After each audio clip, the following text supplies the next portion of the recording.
সার্বভৌমত্বকে বিশ্বাস করে না,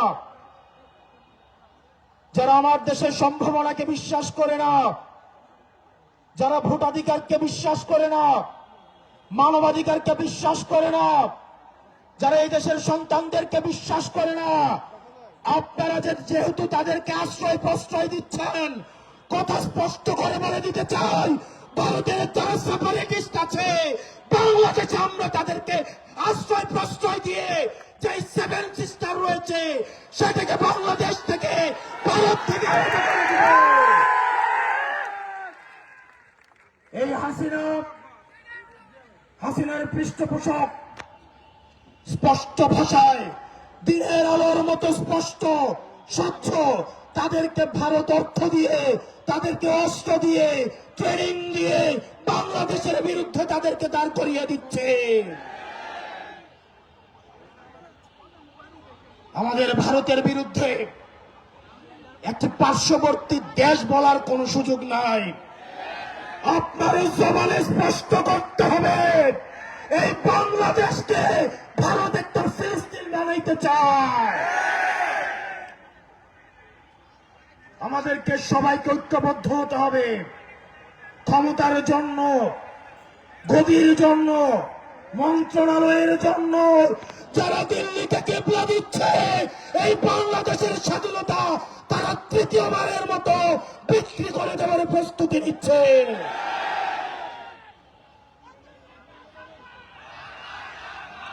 প্রিয় মুক্তিকামী জনতা, আপনার আমার মৃত্যু এই নির্বাচন কমিশনের কাছে কেবলমাত্র একটি সংখ্যা। অথর্ব নির্বাচন কমিশন বলে হাদির মৃত্যু নাকি একটি বিচ্ছিন্ন ঘটনা। এই স্পাইনলেস মেরুদণ্ডবিহীন ইলেকশন কমিশনার, আমরা এমন একটি বিচ্ছিন্ন ঘটনা তোমার সাথে যেন ঘটে সেটির অপেক্ষায় থাকলাম। ইলেকশন কমিশনার কাদের প্রেসক্রিপশনে নিয়োজিত, কারা তাকে নিয়োগ করেছে,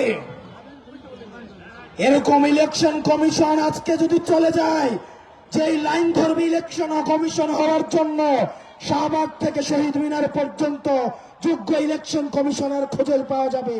কিন্তু আমার ভাই হাদি যে অনন্তকালের উদ্দেশ্যে যাত্রা করেছে, আমার ভাই হাদিকে আর খুঁজে পাওয়া যাবে না। প্রিয় মুক্তিকামী সংগ্রামী জনতা, আপনারা জানেন আমাদের দেশের এক শ্রেণীর আওয়ামী লীগ রয়েছে, তারা শিক্ষক পরিচয়ে বিশ্ববিদ্যালয়গুলোতে কার্যক্রম পরিচালনা করে,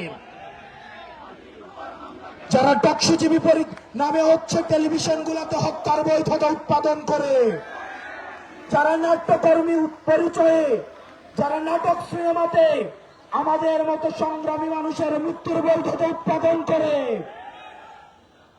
এই বিশ্ববিদ্যালয়ে নীল দলের যে ৫টা শিক্ষকরা রয়েছে তাদেরকে ধরে ধরে এই বিশ্ববিদ্যালয় থেকে বের করে দিতে হবে।